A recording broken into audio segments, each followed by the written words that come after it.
你知佢點啊？今日嘅題目係於是乎開始你所當年嘅經文係記載喺羅馬書上章第1節到第2節。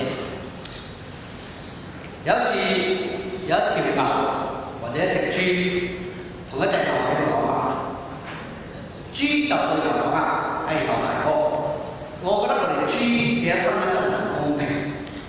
其實我哋豬對人類嘅貢獻好多唔少啊！你睇我哋嘅身體唔係供給人豐富嘅食物啦，特別係中國人，你睇將我哋身上嘅每一部分都攞嚟食啊，豬踭啦、豬腳啦、豬啦、豬尾啦，等等食到晒。但點解人經常咧將我哋越唔好嘅嘢放埋一齊咧？好多時候話乜嘢啦，肥豬啦，呢個死肥豬啦，蠢豬啦，呢個懶惰豬啦，然後豬八怪啦，真係對我哋唔公平。牛就對呢個嘅豬講啦：誒豬兄，我睇呢個係咪冇原因嘅？你知唔知咧？第一，你哋嘅奉獻咧，奉獻咧唔係甘心情願嘅，啱唔啱？你睇睇，當你嘅豬一族被拉到走神之地嘅時候，你咪呱大聲叫嘅，唔甘願咩？第二，我睇你哋貢獻嚟到你死後條獻上嘅，與我哋嘅豬，與我哋牛一族就唔同啦。你睇我哋牛生前嘅時候，我哋咧就幫人耕好咩咧？好勤力咁耕地耕田。我哋嘅牛媽媽咧，甚至咧俾人哋好多咩牛奶個個都食我哋牛奶長大嘅，啱唔啱啊？呢啲都係牛咧，我哋生前所做嘅。但係因為原來咧獻祭咧係要獻活祭，唔係一個死祭。原來咧活祭係比死祭咧獻上活祭，比獻上死祭咧係更加有價值嘅。所以保羅喺度話，所以弟兄們，我以神嘅慈悲勸你們，將身體獻上，當作活祭。活祭係唔係死祭？活祭。嗱，呢個經文好明顯嘅，呢度所講嘅祭物係活嘅，唔係死嘅。呢個觀念在保羅嘅時代咧係一個好新嘅一個觀念，因為舊約時代嘅祭物咧係必死無疑嘅，一定係死嘅，嚟殺嘅。當呢個聖足祭物被帶到舊約祭司嗰處嘅時候咧，獻祭者就要在祭司面前承認自己嘅罪，求祭司能夠同佢中保，為佢哋祈禱，為佢哋獻祭嚟赦罪。呢個罪就象徵嘅轉移到可獻上嘅聖足嘅祭物上，然後呢個聖足祭物咧一定會被宰殺然後嚟被焚燒獻俾上帝。呢個一種生動嘅記號，提醒每一個人罪嘅工價乃是死，要用獻祭嚟贖罪嘅意思。罪人得贖係靠著聖足祭物代替嘅儀式，在呢種嘅呢個獻祭中咧，聖足祭物代替獻祭者嘅死。由於聖足祭物嘅獻上嘅死，就個獻祭者咧就不必死啦，佢嘅罪就得到赦免啦。成個嘅意思就係咁啦。但保羅在神奇妙嘅呢個嘅默示之下指出，到咗新約，如今我哋所獻上嘅不再係一個死嘅祭物，而係一個活祭。正如保羅喺哥林多後書5章10節所講嘅，睇5章15節哥林多後書，並且他替眾人死，呢個他係邊個嚟㗎？係耶穌。耶穌都為我哋眾人死，係叫嗰啲活着嘅人，而家我哋啲活着嘅人，不再為自己活，乃為替他們死。呢個死就係耶穌死而活嘅主要活。所以而家我哋獻上嘅唔係一個死祭，我哋獻上嘅活祭係為咗話那一個為我哋死在罪中嘅人又死在罪惡中嘅耶穌，為我哋代替我哋死嘅罪嘅罪嘅耶穌而活。所以我哋獻嘅不再係一個死祭，係一個活祭。我哋而家獻俾神嘅祭，同舊約獻俾神嘅祭係唔一樣嘅。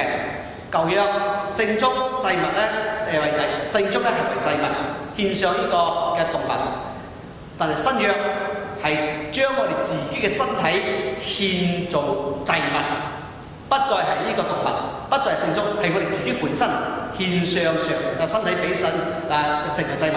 第二，舊約嘅聖足祭物咧係死嘅，必殺死嚟獻祭嘅。但係新約嘅，我哋嘅身體係咩？活就係死嘅，係活嘅，將自己活嘅獻俾神使用。舊約獻祭咧係一時嘅，係短暫嘅，但係新約獻祭咧係點啊？一生一世嘅，即係話你將自己完全嘅活嘅，將佢自己獻俾上帝，俾神使用我哋。呢個就係話，我哋一生就係歸神嘅祭，要過為主而活嘅生活。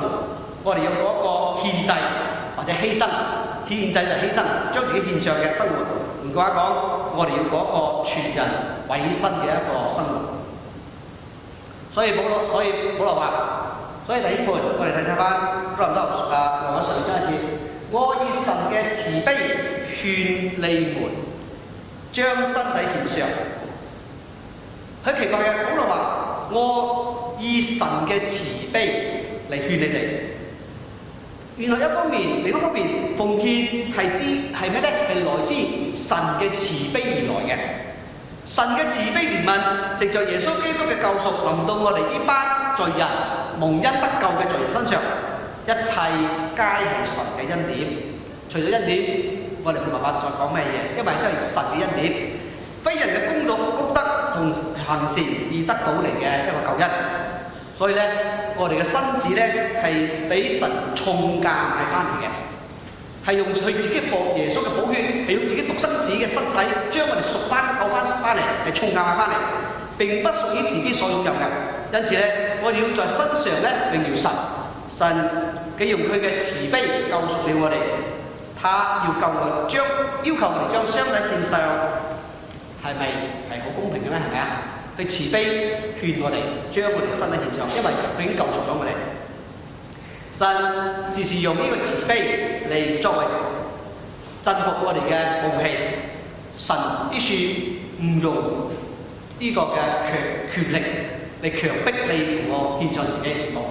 神從來冇強迫我哋，係用愛嚟感動我哋，係用愛嚟慈悲嘅愛嚟吸引你嚟到神面前嚟侍奉佢，佢冇強迫我哋每一個人。神一不施壓手段或者壓力要我哋就範，乃是用愛慈悲嚟勸我哋歸順他。請問今日用呢個慈悲愛勸人嘅力量大咧，或者係用權力壓迫人嘅力量大咧？點講咧？逼你、強迫你，或者用愛嚟吸引你咧？邊個嘅力量大啲？梗係愛嘅力量啦，你逼下你細佬哥做啲嘢，就係佢做啊，啱唔啱？但係如果你愛佢，你用愛感動佢嘅時候，你嘅細佬哥就好容易順服，因為係愛嘅出發點。雖然世界係講權力、講力量，但係神卻要求我哋對佢嘅作出回應係甘心樂意嘅，全無呢個勉強壓迫嘅成分。因為權力出嚟嘅愛係冇咩價值嘅。自願自發嘅愛係有極大嘅價值同意義，呢個就係我哋對神咧，我哋要發出回應，係甘心樂意嘅嚟侍奉佢，嚟敬拜佢，嚟俾佢使用。你知我記得有一年父親節嘅時候，我嘅細女咧就寫咗一個thank you卡、感謝卡俾我喎，特別感謝我成為佢嘅爸爸。當我睇完嗰張小小嘅卡上所寫嘅一段嘅話嘅時候咧，我就深深感動啦。心諗花咗10幾年時間咧，養育兒女，收到呢封咁嘅感謝卡咧，就作為爸爸咧作為家長咧，弟兄姊妹，你都好心滿意足係咪啊？因為你嘅女、你嘅仔女識寫一個thank you卡俾你。後來我諗一定係人教佢嘅喎，一定係啲老師教嘅係嘛？因為佢哋小學嘅時候，老師成日講父親節啦，寫卡翻嚟俾啲爸爸媽媽，一定有教佢嘅，唔係點會無端端咧會去招嚟但係我自己就係心諗一層，就算有人教佢，又何妨咧？只要佢肯學，出於佢心底一份從心底發出嘅感恩嘅意願，咁就好啦，啱唔啱？你邊個教佢有乜嘢關係咧？試問又有邊個一生落嚟就識得感恩咧？邊一個？唔係個個都識嘅，需要人教，需要人指導，個個都係要人提醒教我哋正式去感恩。所以你知唔知我哋傳道人咧，時時都要教信徒點啊？日日要向上帝感恩。點解要教？點講？係提醒，因為我哋唔提醒，我哋唔教，我哋就唔識。我哋有啲時候咧，我哋就會忘記，所以咧時時要提醒我哋作為信徒嘅，我哋要向上帝時時感恩，因為上帝嘅恩典太多啦。其實我哋對神嘅回應亦都一樣，只要我哋對神有一啲嘅愛嘅回應，一份從心底發出咁樣嘅意願咧，我相信咧神嘅心就因此得到滿足了，佢就好歡喜快樂了。點解咧？因為佢嘅兒女每一個都懂得感恩，唔係一個忘恩負義嘅人。所以保羅話：我以神嘅慈悲勸你們，將身體獻上。保羅佢講係乜嘢？係聖潔嘅。聖潔，將身體獻上係一個聖潔嘅行動，在神面前係聖潔。聖潔咩意思呢？聖潔嘅意思喺處，你發覺聖潔同祭物係連埋一齊嘅。當然係知道祭物獻上在壇上係分別為聖，全屬於主。當你獻上嘅時候，你記住唔能夠再收回嘅意思。一次獻上就永遠獻上。當你侍奉上帝將自己獻上嘅時候，你唔好轉翻轉頭，唔好回頭，因為咧呢個係一個聖潔嘅，係唔能夠再收翻去嘅。舊約所獻嘅祭物必須毫無呢個殘缺嘅，並且獻祭嘅人必須在禮儀上咧係清潔無瑕疵嘅。咁啊，你祭物在神面前正會有效。因此咧，弟兄姊妹，今日我哋信徒應該過一個聖潔嘅生活。我哋今日嘅生活要聖潔，思想要聖潔，願意要聖潔，因為我哋與我哋聖徒嘅名稱咧係相襯嘅。因為我哋所侍奉嘅神係一個咩？係一個聖潔嘅上帝。其實弟兄姊妹有冇睇過？有冇睇嘅經文？有冇想到我哋嘅神係一位有聖係一個聖潔嘅神？特別喺舊約利未記中，時時出現一句咁嘅經文，話咧：你們要聖潔，因為我是聖潔嘅。邊個講呢句話？萬軍之耶和華講嘅。佢話你要侍奉我，我係一個聖潔嘅上帝，所以凡係嚟到面前嘅人，嚟到神面前嘅人都要聖潔，因為神係聖潔。神要每一個人嚟到面前嘅人都要聖潔，因為非聖潔你冇辦法見主面，因為神係聖潔嘅。我哋一個罪人在神面前，如果我哋唔聖潔，我哋就冇辦法帶着呢個污穢邋遢嘅身體嚟侍奉上帝。所以保羅話：將身體獻上係聖潔嘅，將自己分別為聖，帶到神嘅面前獻祭，係成為一個聖潔嘅祭，俾神所使用，係神所喜悅嘅。第二，將身體獻祭當做祭，係聖潔嘅，係神所喜悅嘅喜悅。嗱，弟兄姊妹，神有兩次指住自己耶穌基督話，對自己仔話：當耶穌洗禮嘅時候，天上有聲音話：這是我的愛子，係我所喜悅嘅。啱嘛？當呢個施洗約翰為耶穌洗禮嘅時候，天忽然間隔開咗，天上有聲音講：這是我的愛子，係我所喜悅嘅。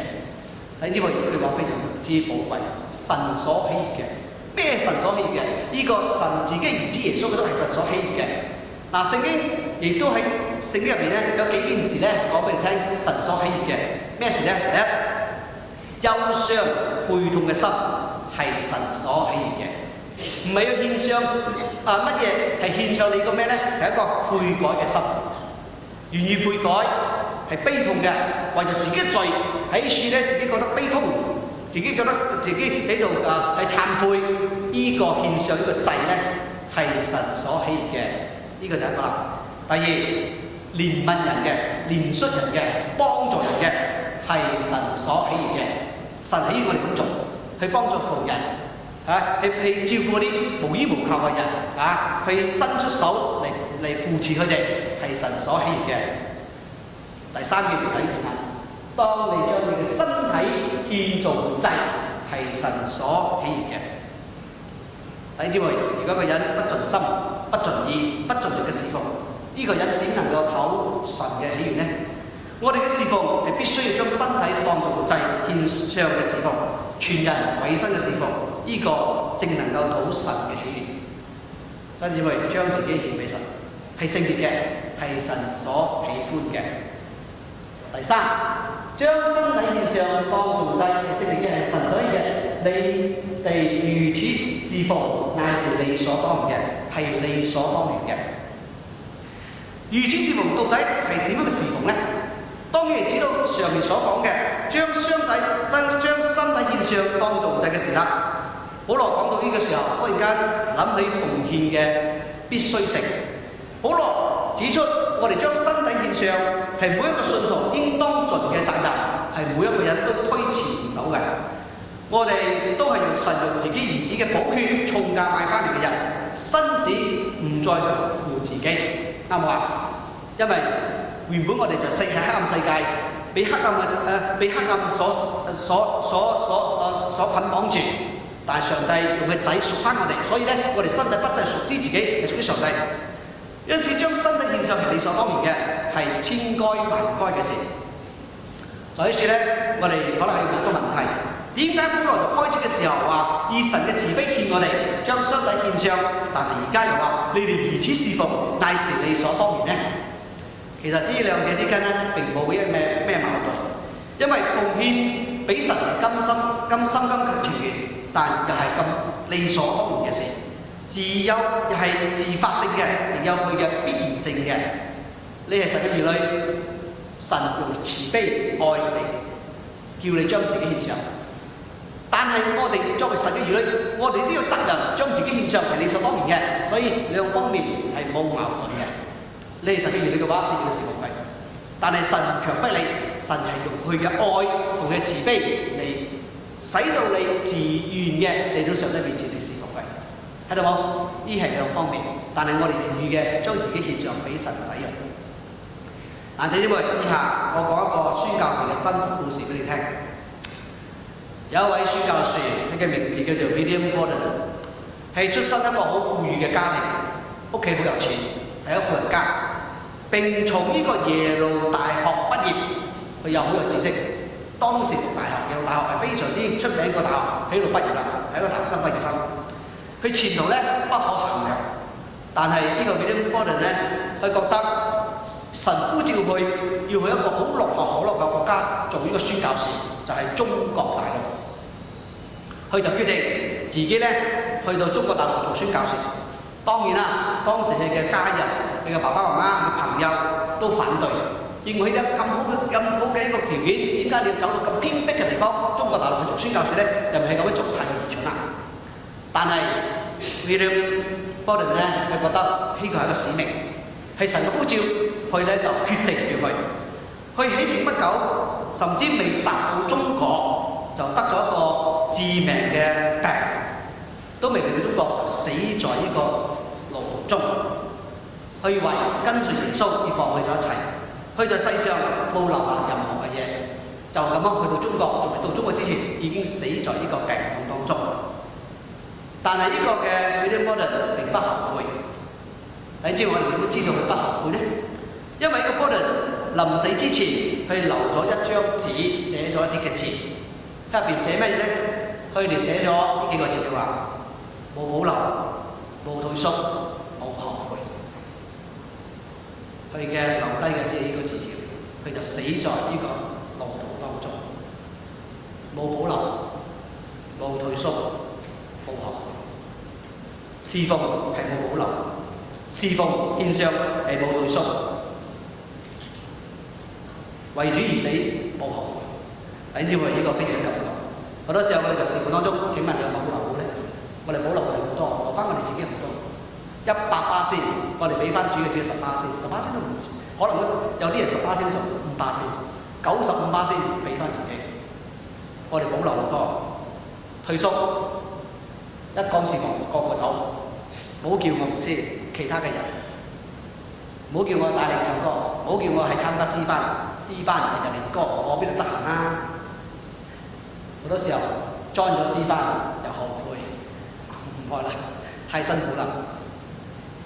但係我哋講咩？冇保留，冇退縮，冇後悔。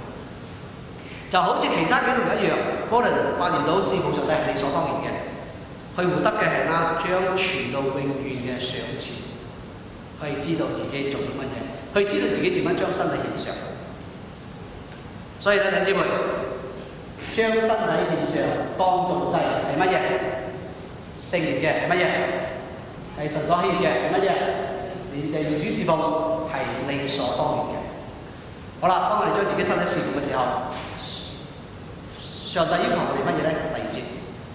第一個，當你要侍奉上帝嘅時候，當你將身體獻俾神嘅時候，第一件事咧就係不要效法呢個世界。第一件事你要做嘅就係咩？一定不要效法呢個世界。乜叫不要效法呢個世界？如果你效法呢個世界，你唔能夠嚟侍奉上帝，所以你唔可以效法呢個世界。效法呢個世界不要效法呢個世界，可以翻譯為咩咧？就係不要向呢個世界看齊，或者不要模仿呢個世界。有啲經文咧譯得更加靚嘅，就好似個英文所講嘅 ，Do not live according to the fashion of this time。係話不要照着呢個世界潮流樣式而活啊 ，fashion of the world。今日世界有好多潮流，好似你要跟隨潮流，跟隨佢哋嘅呢個 pattern 去嘅話咧，你就效法呢個世界。佢話唔可以，唔好跟。另一個嘅經文咧亦都翻譯得好好，佢話 Do not let the world around you script you into its own mood。意思咩咧？不要讓世界將你夾在佢嘅模式入邊，成為咗佢嘅模式，成為咗個世界嘅模式。總之係不要同呢個世界同流合污，不效法世界嘅潮流樣式決心。我哋係唔同嘅，因為我哋分別為聖。我哋分出嚟，世界係咁樣，我哋會跟佢啊。所以當你去侍奉上帝嘅時候，你就唔好跟住世界行，不要效法呢個世界，好重要。你知唔知我哋不要效法呢個世界乜嘢咧？第一樣嘢，我哋不要效法呢個世界係呢個有以金錢為第一嘅世界。好多人追求金錢，追求物質，係咪我哋跟住去追求咧？今日我哋生活在一個重視金錢超過倫理道德嘅社會，不擇手段去攞更多嘅錢，呢個就係呢個世代嘅潮流樣式啦，啱唔啱啊？成個世界做生意點做？如果我哋跟住嘅話，就跟住世界嘅潮流去做啦。所以你發覺城市人玩乜嘢？玩貪污；鄉下人玩乜？俾乜嘢？俾賄賂，因為最容易啦。我哋話 under table money 你幫我，我幫你。呢個就係個城市人要玩嘅遊戲，不擇手段，都係為咗更多錢，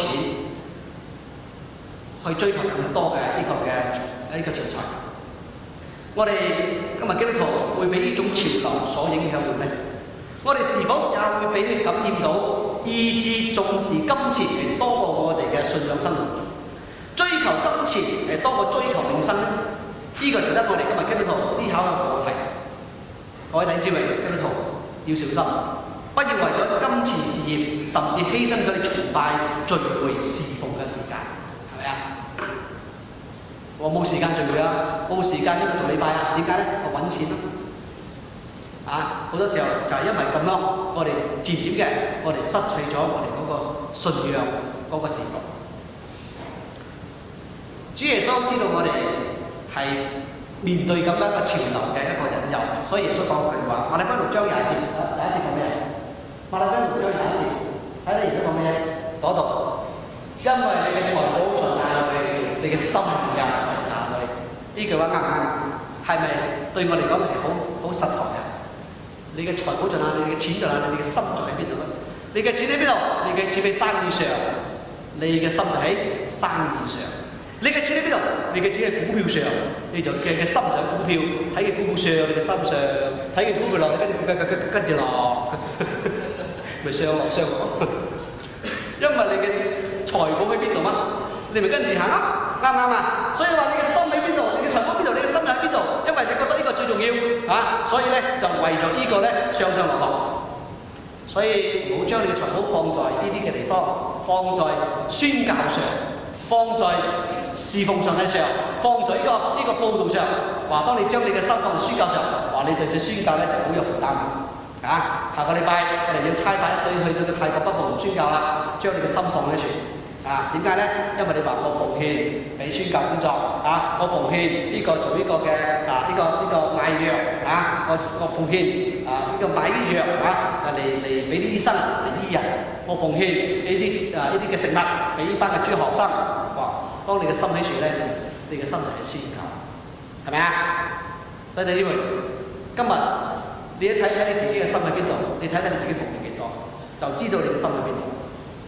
因為你嘅財喺邊度，你嘅心亦都喺邊度。然後主耶穌就講咗一個撒種嘅比喻，佢話喺呢個嘅馬可福音4章嘅時候19節，後來有世上嘅思慮、煩憂、錢財嘅迷惑同別樣嘅私慾，就將道夾住咗啦，就不能夠結成事實。神嘅道喺我哋心入邊，開始嘅時候我哋好歡喜，但係後來咩？世上嘅憂慮、金錢嘅迷惑，將上帝嘅道咧就夾喺入邊，唔能夠發揮出嚟。所以世上嘅錢財、世上嘅思慮，常常攔阻咗神嘅道，使神嘅道在人嘅心中冇辦法生長嘅空間。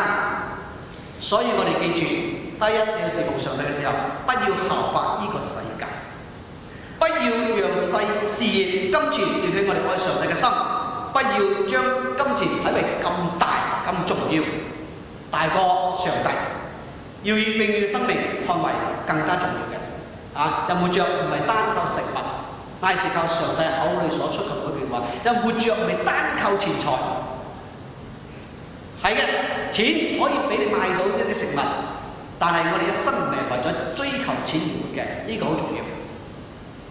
所以咧，第一，不要效法呢個世界嘅呢個金錢睇為金錢嘅呢個嘅價值。第二，不要效法世界，不要以呢個自我為中心嘅世界。基督徒要學識唔好做一個自私嘅人，唔係以自己為中心，要學識會關心其他嘅人。所以有啲人當我講到嘅時候咧，有啲人講牧師，我哋仲要有一句話咁講啦：人不為己點啊？天誅地滅。哇！呢句話幾犀利啊！你唔為自己天誅地滅啊？呢個好自私嘅話嚟嘅，知冇？人不為自己天誅地滅，好自私嘅。但係聖經講乜嘢咧？聖經講各人不要單顧自己嘅事，下一句咧也要顧別人的事。呢個就唔係人不為己啦，係為咗別人啦，唔係為咗我哋自己而活，係別人而活。呢個就係一個愛嘅一個表現啦。你喺聖經所同呢啲嘅世界所教導嘅係唔同嘅，所以保羅話唔好效法呢個世界教導。聖經教導你效法上帝嘅話語係應該學習，所以你唔好效法呢個世界。有一個青年人係一個好出名嘅佈道家，佢話：你對上帝了解有幾多呢？呢位佈道家好謙卑嘅回答：唔多，但係我所了解嘅這一點，確已經足夠改變過成個人生觀，改變過嘅成個嘅人嘅價值觀。唔多，上帝俾你嘅教導可能你唔多，但係已經足夠你改變你自己成個人生觀同成個價值觀。你知唔知呢個就係好寶貴嘅？真嘅，當你越了解上帝嘅話語，越了解上帝嘅話語嘅時候，上帝就改變你嘅生命觀，改變你嘅價值觀。以前睇錢好似咩牛車咁大嘅，而家咧，識得去分享，識得去俾，識得去感恩，啱唔啱啊？成個嘅價值觀同你嘅人生觀改變晒我哋嘅。以前睇而家係咁重要，但係而家知道有一日我哋翻到邊度係更加重要。你嘅人生以前你一直追求呢啲金錢名利地位，但係你覺得呢啲一下都會過去，好似雲好似煙，一下就唔見，係追求永生係更加有價值。了解上帝嘅話語係能夠改變我哋成個價值觀同人生觀啊！弟兄姊妹，請問你嘅信仰能夠改變你人生觀冇呢？你嘅信仰能夠改變你價值觀冇呢？或者你嘅信仰只不過你生活中一啲啲嘅咩啊？一啲嘅你話咩咧？一啲嘅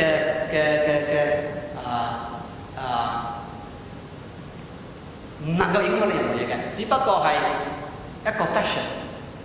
人哋嚟我咪跟住嚟咯。點解你參加禮拜啊？我佢哋嚟，我屋企冇人跟住佢咯，好悶啊！係咪咁咧？你對呢個你嘅信仰係咪咁嘅價值觀咧？係跟住只不過係一啲嘅無關痛癢嘅事又好冇又好所以橫掂得閒嚟下咯教會有咁多人唱歌，咪聽下佢唱歌咯，係咪咁咧？或者當當你嚟到嘅時候，當你聽到神嘅話語嘅時候，你改變咗成個人自己嘅價值觀同呢個嘅生命觀，你識得去關懷人、幫助人。所以你認為不要效法呢個世界，就係不要效法呢個自我為中心嘅世界。第三，我哋千萬唔好效法呢個詭詐嘅世界。呢個世界係邪惡嘅，呢個世界係詭詐嘅。呢個世界俾我哋一個教導就係只求達到目的，不問過程。你用咩手段都好，只不過你達到個目的，你就甘願咗啊！所以發覺到世界嘅人係俾我哋咁嘅一個思想嘅啊，所以用好多詭詐嘅道路，用好多呢個嘅呢啲嘅咩？呢啲嘅歪路去得到你要得到嘅嘢，係呢個現代人嘅通病。呢個詭詐嘅手法導致呢個狡猾，尋求法律嘅漏洞，知法犯法。自愛自己，不愛別人，出賣朋友，仲有一樣嘢係使到你不孝敬父母，因為要習到呢個手段。所以佢呢度應該小心，諗到一日我哋都要站在主嘅台前接受神嘅審判，因此我哋更加要小心我哋嘅言語行為。在呢個世代我哋應該有不要效法呢個世界決心，就係我哋不要隨波逐流，不要同流合污。不要照呢個世代嘅潮流形式而活，任何時候都有一個好嘅見證，我哋就能夠做一個有價值、有影響力嘅基督徒。所以當我哋侍奉神嘅時候，聖經有清楚講，不要效法呢個世界。千萬唔好講句話，人在江湖點啊？身不由己。江湖世界，我哋唔係跟佢嘅，唔愛效法佢嘅，唔係身不由己嘅。因為我哋有神比我哋更加嘅重要嘅，就係分別為聖嘅嚟見證佢。呢個就係好重要嘅。不如係話呢個世界點樣做到咧？